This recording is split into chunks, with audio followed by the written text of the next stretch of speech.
Hello aspirants, आज की इस वीडियो में हम लोग बात करने वाले हैं कि how to attempt the paper of NEET for the year 2022 या फिर कोई भी ईयर आपका हो।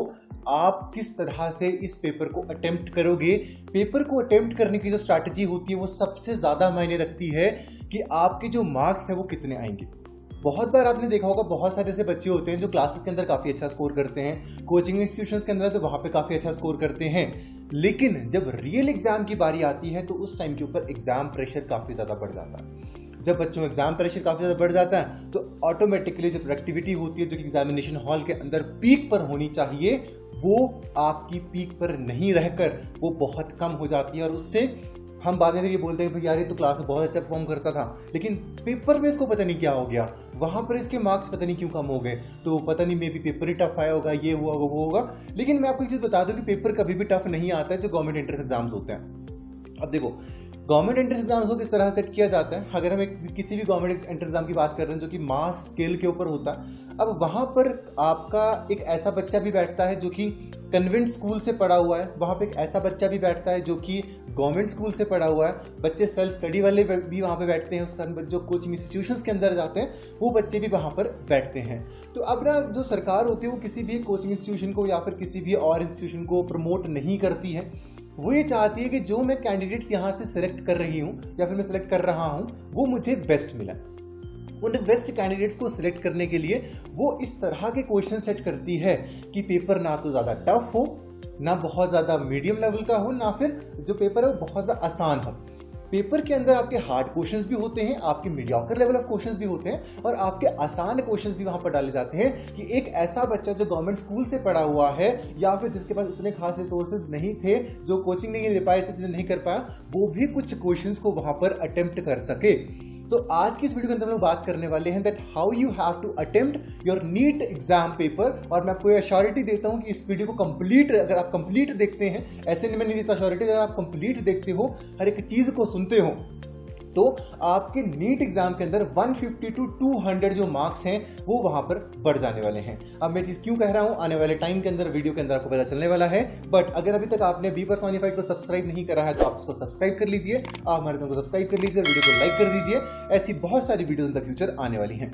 So let's begin. अब सबसे बड़ी दिक्कत ये होती है कि जब बच्चा एग्जाम हॉल के अंदर जाता है उस टाइम के ऊपर वो फोकस नहीं कर पाता है, उसको पता नहीं होता कि क्या स्ट्रैटेजी इंप्लीमेंट करनी होती है। लेकिन उस पर जाने से पहले मैं मार्क्स डिस्ट्रीब्यूशन के ऊपर जाना चाहूंगा कि आपका जो मार्क्स डिस्ट्रीब्यूशन है वो आपके नीट एग्जाम के अंदर क्या है। फर्स्ट ऑफ ऑल आपके जो सब्जेक्ट्स आते हैं वो आते हैं physics, chemistry and your biology. अब यहाँ पर total number of question physics में आते हैं 50, केमिस्ट्री के अंदर 50 आते हैं एंड बायोलॉजी का जो आपका सेक्शन होता है बॉटनी और जूलॉजी में बटा होता है। तो आपके 50 क्वेश्चन बॉटनी के होते हैं, 50 क्वेश्चन आपके जूलॉजी के होते हैं।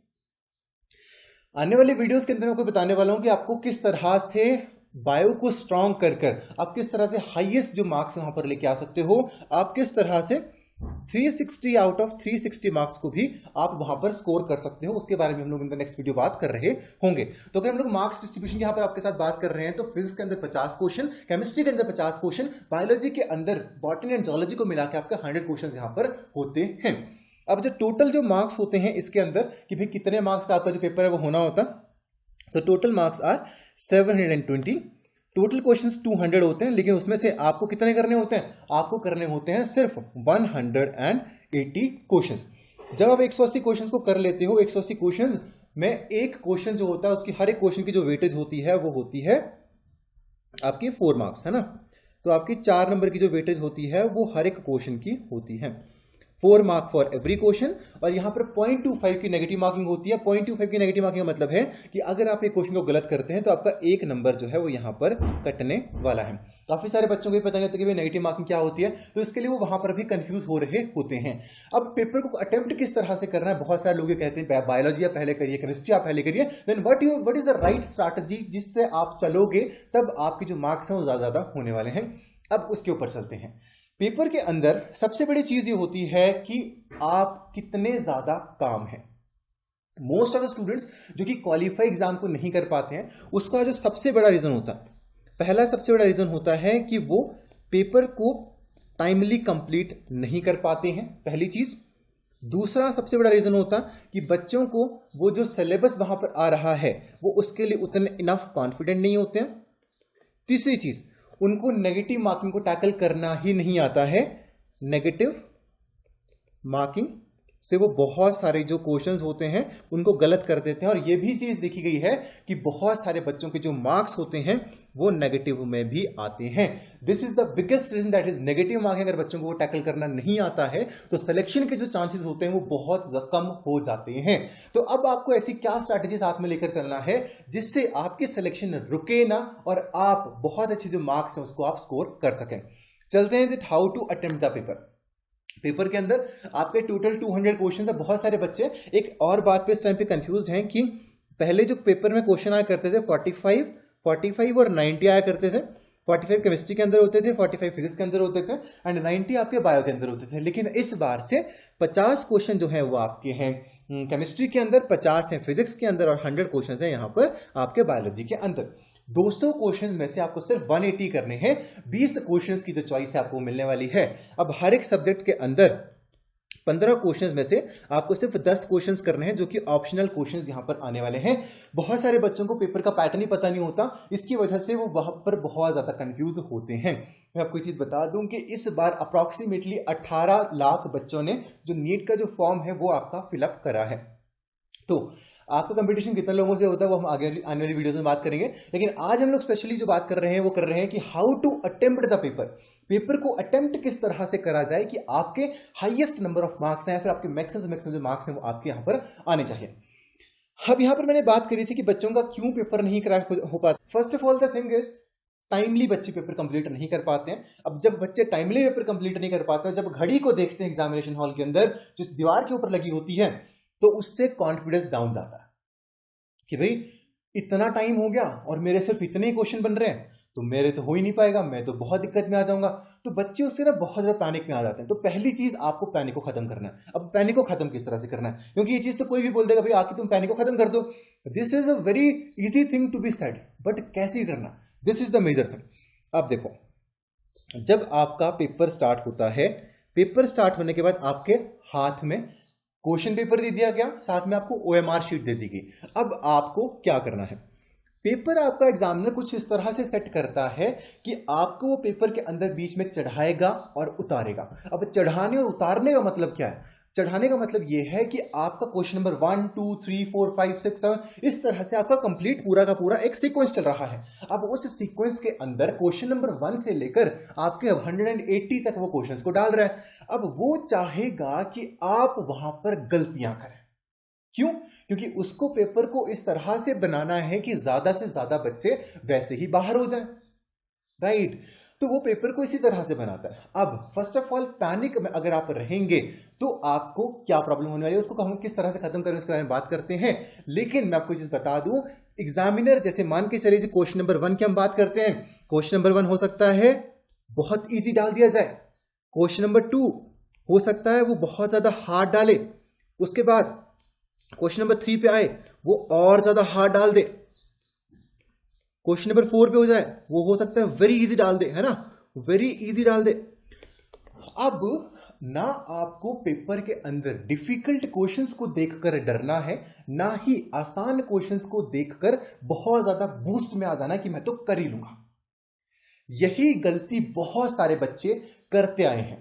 पहली गलती ये होती है कि बच्चे को वो एग्जामिनर खुद से ओवर कॉन्फिडेंट बनवाता है। ओवर कॉन्फिडेंट किस तरह से बनवाएगा? वो क्या करेगा, वो आपको देगा आसान क्वेश्चंस। शुरुआत में हो सकता है कुछ आसान क्वेश्चंस आपको लगेगा एकदम से आप कॉन्फिडेंस में आ गए और आपने वहां पर गलतियां कर दी। OMR शीट के ऊपर एक बार जब आपने गोला लगा दिया उसके बाद आप उसके ऊपर चेंजेस नहीं कर सकते हैं। So first of all what you have to do is कि आपको साथ के साथ में उनको जो डॉट्स उनको लगाते चलना है, क्योंकि बहुत बार ये चीज भी देखी गई है कि बच्चे पहले क्वेश्चन मार्क जो क्वेश्चन पेपर होता है उसके ऊपर टिक लगा लेते हैं, लेकिन जैसे जैसे टाइम बीतता है वो इकट्ठे लगाने की कोशिश करते हैं। बीच में अगर एक आधा जो राउंड सर्कल वहां पर लगता है, अगर वो सीक्वेंस गलत हो जाता है तो बच्चे का पूरी की पूरी लाइन खराब हो जाती है और बहुत सारे जो मार्क्स हैं वो ऐसे ही चले जाते हैं। उन मार्क्स को हमें वेस्ट नहीं करना है। उनको बचाने के लिए first thing that you have to do, OMR sheet के ऊपर आपको उसी टाइम पे जो डॉट्स हैं उनको भरना है। पहली चीज ये। दूसरी चीज, आपको ओवर कॉन्फिडेंट नहीं होना है और अंडर कॉन्फिडेंट भी नहीं होना है। बहुत बार एग्जामिनर आपको आसान क्वेश्चंस देके आपको उछालेगा हवा में कि भाई मैं तो कर ही लूंगा या कर ही लूंगी। बहुत बार क्या होगा, वो आपको गिराएगा भी। आपको ना इतना ज्यादा चढ़ना है ना आपको इतना ज्यादा गिरना है, आपको रहना है मॉडरेट। अगर आप मॉडरेट रहेंगे तो उसकी वो स्ट्रैटेजी पहली फेल हो जाएगी। अब बात करते हैं दूसरी स्ट्रैटेजी के बारे में। बहुत सारे बच्चे इस बात पर पैनिक में आ जाते हैं कि भाई हमारा जो पेपर है वो हमसे कंप्लीट ही नहीं हो पाएगा। इस चक्कर में बच्चे बहुत परेशान होते हैं। अब इसका मैं आपको सबसे बेस्ट तरीका बताता हूं। आप अभी ना कम से कम अगर नीट का पेपर दे रहे हो ना, तो मॉक टेस्ट आप जितने ज्यादा लगा सकते हो आप उतने ज्यादा मॉक टेस्ट लगाइए। मॉक टेस्ट एक ऐसी कुंजी है जो आपको इतनी ज्यादा प्रैक्टिस करवा देगी जिससे आप रियल लाइफ में जब पेपर देने जाओगे उस टाइम पर आप खुद को कॉन्फिडेंट फील करोगे। आपका सिलेबस कंप्लीट हुआ है या नहीं हुआ है उससे फर्क नहीं पड़ता, आपको बस जाकर पेपर को देना है ताकि आपकी ज्यादा से ज्यादा प्रैक्टिस हो पाए। और जो मैं चीज यहां पर बता रहा हूं आपको हर एक चीज को वहां पर अप्लाई करना है। ना अंडर कॉन्फिडेंट होना है ना ओवर कॉन्फिडेंट होना है, मॉडरेट रहना है। दूसरी चीज ये, अब टाइमली पेपर को किस तरह सॉल्व किया जाएगा। आपके पेपर के अंदर 200 क्वेश्चंस हैं। बहुत सारे क्वेश्चंस ऐसे हैं जो काफी आसान हैं, बहुत सारे क्वेश्चंस आपको वहां पर ऐसे मिलेंगे जो आपने कभी देख रखे हैं लेकिन आपको उस टाइम पर याद नहीं आ रहे। बहुत सारे क्वेश्चंस ऐसे होंगे जो कि आपको लग रहा हो कि भाई ये तो हो ही नहीं पाएंगे। तुक्का कब मारा जाता है, नेगेटिव मार्किंग के अंदर कब कंसीडर की जाती है, हर एक चीज के बारे में आज हम बात कर रहे हैं। बट अगर अभी तक आपने हमारे चैनल को सब्सक्राइब नहीं किया है तो सब्सक्राइब के बटन को दबा लीजिए क्योंकि ऐसी बहुत सारी इंफॉर्मेटिव वीडियोस आपके लिए आने वाली हैं। अब हम यहां पर बात कर रहे हैं that how to tackle the paper. अब फर्स्ट ऑफ ऑल आपको पेपर को करना है 3 हिस्सों में। यू हैव टू डू और you have to complete your paper in 3 different attempts. अब 3 डिफरेंट अटेम्प्ट्स में पेपर को सॉल्व करने का मतलब क्या है, मतलब यह है कि हम जब आपके फर्स्ट अटेम्प्ट में जाएंगे क्वेश्चन नंबर 1 to 180 तक आपको पूरा का पूरा पेपर देखना है। काफी सारे ऐसे क्वेश्चंस होंगे जो कि आपको फर्स्ट साइट में ही आते होंगे कि भाई ये क्वेश्चन मुझे आता है। जो क्वेश्चन एक बार देखने पर भी आपको आता है आपको उस क्वेश्चन को टिक कर देना है और आपको ओएमआर शीट में भर देना है। पहला क्वेश्चन आ गया, दूसरा, तीसरा, चौथा। टाइमली पेपर को ना कंप्लीट करने का सबसे बड़ा रीजन बच्चों का ये होता है कि वो फंसे रह जाते हैं। आपको फंसे नहीं रहना है किसी एक स्पेसिफिक क्वेश्चन में, किसी एक स्पेसिफिक टॉपिक के अंदर या फिर किसी एक स्पेसिफिक सब्जेक्ट के अंदर आपको फंसे नहीं रहना है। अगर आप फंसे रहेंगे तो सिलेक्शन नहीं हो पाएगा। That is going to be a very very difficult thing for you. आपको फंसे नहीं रहना है। First of all what you have to do is first 280 तक पहला राउंड मारो। ठीक है, पहला राउंड आपने मारना है। क्वेश्चन नंबर 1 to 180 तक आप गए। अब इसके अंदर आपको क्वेश्चंस किस किस तरह के मिलेंगे, आपको मिलेंगे इजी क्वेश्चंस मिलेंगे, आपको मिलेंगे टफ क्वेश्चंस या फिर ऐसे क्वेश्चंस जो कि आपने पहले देख रखे हैं, और ऐसे क्वेश्चंस आपको मिलेंगे जो कि वेरी टफ है, जो कि हमने कभी पढ़े नहीं या फिर हमने कभी देखे नहीं और या फिर उनका आंसर निकालना डिफिकल्ट है। फर्स्ट ऑफ ऑल आपको अपने कॉन्फिडेंस को बिल्डअप करने के लिए क्या करना है, आपको इजी क्वेश्चंस को टारगेट करना है। क्वेश्चन नंबर 1 से चलना शुरू करेंगे टिल 180। जितने क्वेश्चंस आपको फर्स्ट साइट में आते होंगे वो सारे के सारे क्वेश्चंस आपको पहले कर लेने हैं। अब इसके साथ में एक चीज और करनी है कि आपको क्वेश्चंस को नंबरिंग देनी है। क्वेश्चंस को नंबरिंग देने का मतलब क्या होता है भैया, अब देखो first, second, third, fourth, fifth, sixth, seventh, eighth, ninth and till 180 तक ये आपके जो क्वेश्चंस हैं वो वहां पर गए हुए हैं। अब यहां पर सबसे बड़ी जो स्ट्रैटेजी आपको यहां पर इंप्लीमेंट करनी है और जो आपको यूज करनी है वो ये करनी है, पहला क्वेश्चन आता है जी, कर दिया, ओएमआर शीट के अंदर फिलअप कर दिया। अब दूसरा नहीं आता, अब आपको इनको कैटेगरीज में डिवाइड कर देना है। कैटेगरी कौन सी, इजी, मीडियम, टफ या फिर इजी, टफ या फिर वेरी डिफिकल्ट। तो टफ वेरी डिफिकल्ट यूज मत करना क्योंकि उससे कॉन्फिडेंस गिरने के चांसेस है कि भाई बाकी का पेपर टफ है। इसलिए क्या करो, first of all easy questions को सॉल्व करो और जब फर्स्ट से सेकंड थर्ड पे जा रहे हो सकता है कि भाई सेकंड वाला क्वेश्चन मीडियम लेवल का है लेकिन अभी ना मैंने टिक तो कर दिया या फिर अभी तक मैं सॉल्व नहीं कर रहा लेकिन मैंने कहीं ना क्वेश्चन देख रखा है, वहां पर टाइम वेस्ट नहीं करना ये सोचने में कि भाई मैं अभी बाद में आके करूंगा या फिर ये करूंगा। आपको सिर्फ एक काम करना है, उस क्वेश्चन को एक बार पढ़ लेना, रीड द क्वेश्चन को एक बार पढ़ लिया आपने, एक बार जब आप क्वेश्चन को पढ़ लोगे, हो गया काम। अब क्या होगा, आप जैसे से अगले क्वेश्चंस पे जाते जाओगे तब तक आपका जो सबकॉन्शियस माइंड है, वो सबकॉन्शियस माइंड उन क्वेश्चंस को बैकएंड में आपके दिमाग के अंदर सॉल्व कर रहा होगा। तब तक आप अगले क्वेश्चंस के ऊपर फॉरवर्ड मूव कर रहे होंगे। अब देखो, दूसरा क्वेश्चन हो सकता है जी मीडियम लेवल का, मैंने छोड़ दिया जी। तीसरा है टफ लेवल का, उस पर टी लिख दिया। इस तरह से आपने नंबर 1 जो आपने सीक्वेंस करा, अप्रॉक्सीमेटली 1 घंटे के अंदर या फिर minimum the time frame of 45 minutes, 45 minute के अंदर आप पूरे के पूरे पेपर को इस तरह से सॉल्व कर दोगे एक बार। जहां पर आपने सारे के सारे क्वेश्चन, या फिर उससे हो सकता है कि आप इससे भी कम टाइम में कर दो, 45 मिनट के अंदर अंदर, 30 से 45 मिनट के अंदर अंदर आपका पेपर एक बार कंप्लीट हो चुका होगा। अब इससे आपको कॉन्फिडेंस आएगा। कॉन्फिडेंस आने का मतलब है कि आप अब एक तरह से कॉन्फिडेंट हैं कि मैं पेपर को मैं एक बार सॉल्व कर चुका हूं। अब आती है दूसरी बारी, सारे के सारे आसान क्वेश्चंस को कर लिया गया, उसके साथ के साथ में भी ओएमआर शीट में भी भर दिया। अगर ओएमआर शीट में साथ में नहीं भरोगे, बहुत बार ये चीज देखी गई है कि बहुत सारे बच्चे ओएमआर शीट में बहुत सारी गलतियां करते हैं। उसमें सबसे बड़ी गलती ये देखी गई है कि बच्चे क्वेश्चन पेपर के ऊपर तो क्वेश्चंस का टिक लगा देते हैं, लेकिन जब आंसर्स की बात आती है, आंसर शीट की बात आती है, वहां पर वो सर्कल करते ही नहीं है।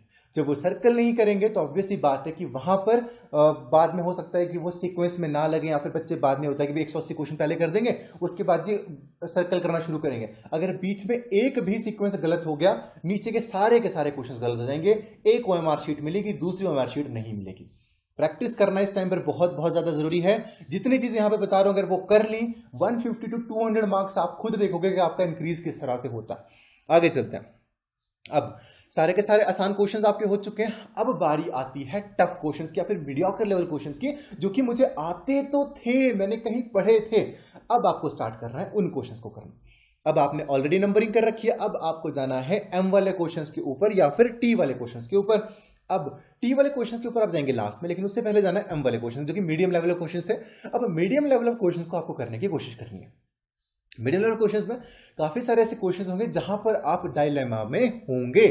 इसके ऊपर हम आने वाले टाइम में वीडियो बनाएंगे, that how to do the intelligent guess work. क्योंकि अब क्या होता है, जब नेगेटिव मार्किंग होती है तो वहां पर गेस वर्क करना बहुत ज्यादा डिफिकल्ट एक चीज मानी जाती है, क्योंकि आपको ये पता होता है कि अगर क्वेश्चन गलत हो गया तो 1 नंबर और जाना है। तो वहां पर भी कौन सी ऐसी सिचुएशंस होती हैं जहां पर आपको नेगेटिव मार्किंग को रिस्क पर रखकर आपको वहां पर टिक लगाने होते हैं, वो मैं आपको अगली वीडियो में बताऊंगा। उसको देखने के लिए चैनल को सब्सक्राइब कर लेना और बेल नोटिफिकेशन आइकन को दबा लेना, ताकि आपके पास नोटिफिकेशन सबसे पहले पहुंच जाए। अब सबसे पहले आपने इजी क्वेश्चंस को कर लिया। कॉन्फिडेंस आप धीरे धीरे देख रहे हो किस तरह से आपका बिल्डअप हो रहा है। आपने कॉन्फिडेंस को बिल्डअप करा, फर्स्ट ऑफ ऑल कॉन्फिडेंस को बिल्डअप करते ही अब आप कहां पर पहुंच रहे हो, अब आप एक ऐसे लेवल पर पहुंच रहे हो जहां पर आपका कॉन्फिडेंस बिल्डअप हो चुका है और आप क्वेश्चन को करने के लिए अब तैयार हैं। अब मीडियोकर लेवल क्वेश्चन के ऊपर आप जाएंगे और आपको उन क्वेश्चन को करना है।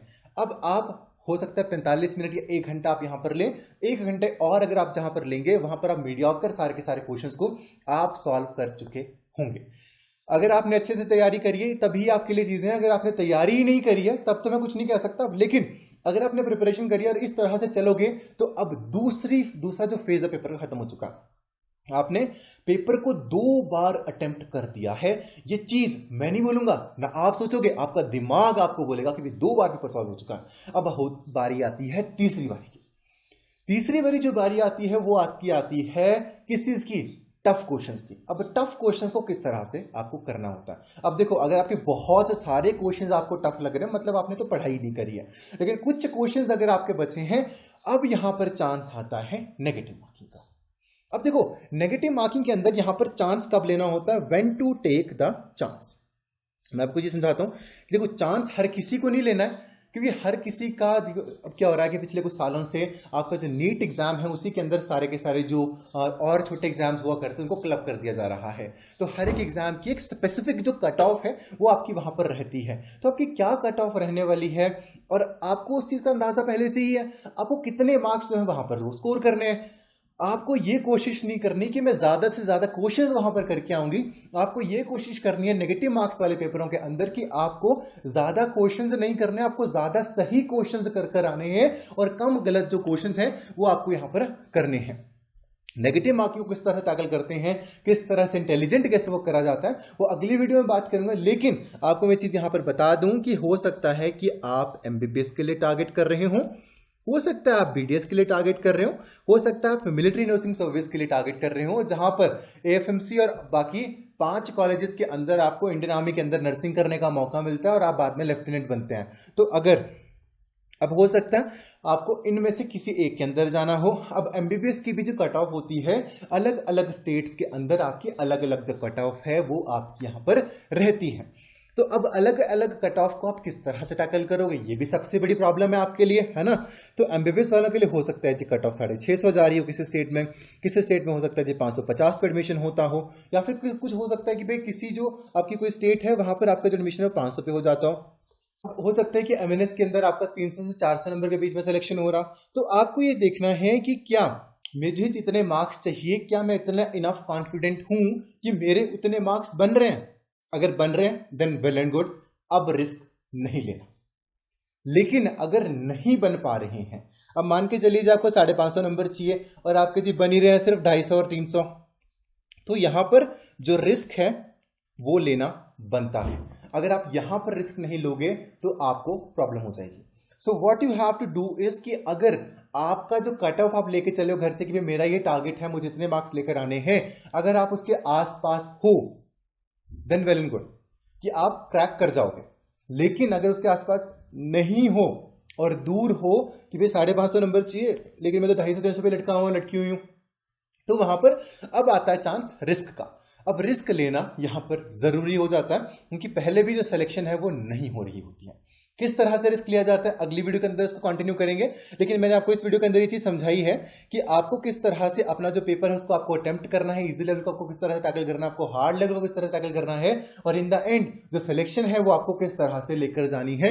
ये बातें अगर आप मानेंगे, आपको अगले टेस्ट सीरीज से ही, अपने अगले टेस्ट से ही आपको ये चीज इंप्लीमेंट करना शुरू कर देनी है। अगर आपने अभी तक किसी भी क्रैश कोर्स के अंदर एनरोल नहीं करा है, B personified has come up with 1-to-1 crash course, जहां पर आपको हमारी 15+ ईयर्स की टीचिंग एक्सपीरियंस वाली फैकल्टी पढ़ाने वाली है और वो फैकल्टी आपके साथ बात वहां पर करेगी। 1-to-1 कम्युनिकेशन यहां पर होने वाला है। We have a policy here, every child matters. आपके सारे के सारे डाउट्स, आपकी सारी की सारी प्रॉब्लम्स यहां पर सॉल्व होने वाली हैं। तो आपको चिंता परेशानी करने की यहां पर जरूरत नहीं है। बस आपको यहां पर जो नंबर्स कॉल हो रहे हैं आपको उनके ऊपर कॉल करना है, और नंबर्स पर कॉल करने के बाद आपको एनरोल करना है in your Atirath MNS plus NEET crash course. उसके अंदर आपको एमएनएस की सीबीटी की जो प्रिपरेशन है वो भी साथ के साथ में कराई जाएगी। आपको जो कंप्लीट कोर्स है मिल जाएगा इन द 7,000 रुपीज ऑनली, और आपको वहां पर जाना है, हमारी वेबसाइट के ऊपर आप जा सकते हैं, या फिर जो नंबर्स यहाँ पर शुरुआत से स्क्रॉल हो रहे हैं आपको नंबर्स के ऊपर कॉल कर भी हमारे काउंसलर से आप बात कर या तो आप टेस्ट सीरीज के अंदर एनरोल कर सकते हैं या फिर आप हमारे कोर्सेज के अंदर एनरोल कर सकते हैं। वो आपके लिए बहुत ज्यादा बेनिफिशियल होने वाले हैं। So I will see you guys in the next video. जय हिंद, जय भारत।